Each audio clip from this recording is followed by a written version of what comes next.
we're in a situation right now where we should be the richest country in the world, and we were the richest country in the world in 1900.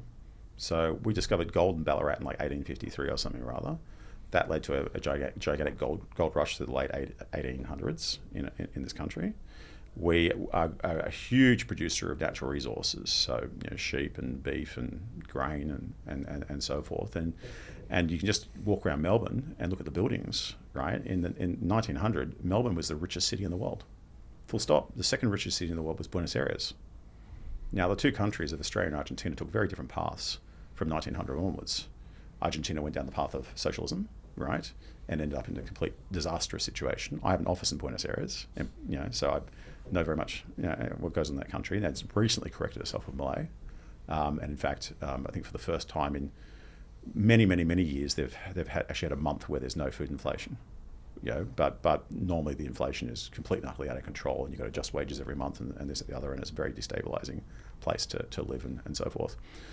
And then we went down the other path, right? And for a while, Australia was a great place to live, and we had manufacturing, for example, as a substantial portion of the GDP of this country. We made cars, we made a bunch of different things. We had whole supply chains for various things.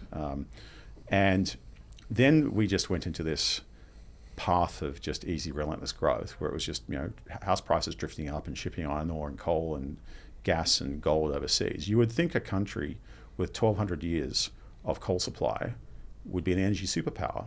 You would think a country with 28% of the world's uranium reserves would be an energy superpower.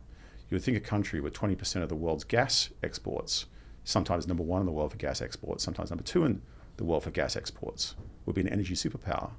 You would think a country with 3.46 people per square kilometre would have cheap land and cheap housing, right? You would think a country that has, well, what is it, something like, we're third in the world for production of cobalt. We have 47% of the world's lithium production. We are fifth in the world for the production of, sixth in the world for production of copper, fifth in the world for the production of nickel.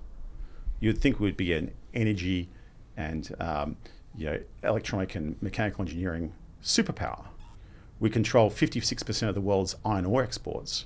You would think we'd be a steel superpower. We have cheap energy and we have abundant iron ore, and we turn that and elaborately transform that and other materials we have to become an export powerhouse.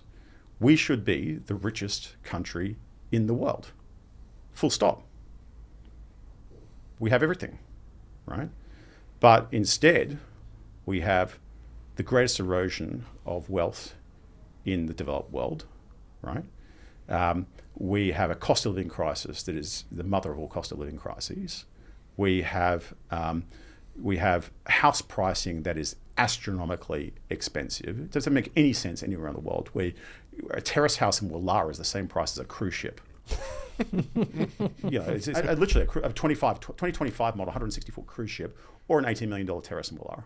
It's a nice terrace, but I mean, come on, let's get some reality. And this is all the root cause of this. The cost of living crisis, the cost of land, and the root cause of that is mass immigration. We have the most expensive casual wages in the world, but again, it's not enough to live on.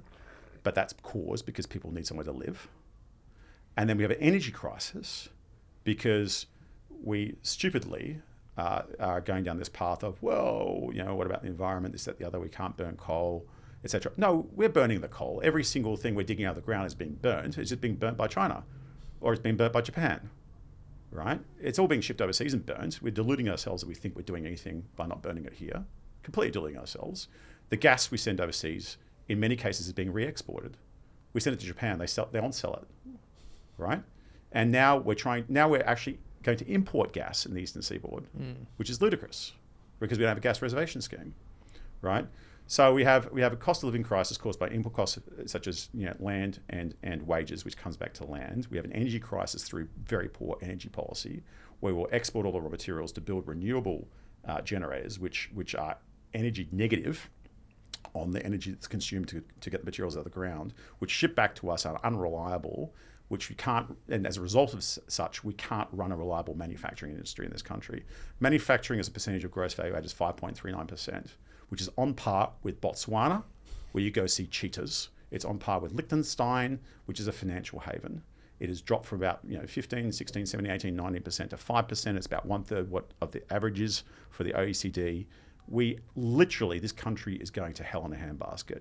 We are 93rd in the Harvard Economic Complexity Index in terms of the complexity of things that we produce and how sophisticated they are and how much people can replicate them. Our economy, in terms of sophistication and complexity, is on par with Equatorial Guinea, where they don't have a cinema in the entire country, right? And so it is all being caused by government policy, which can be turned around on a dime. I will say this about investing. Everything you do learn is cumulative. What I learned at 20 is useful.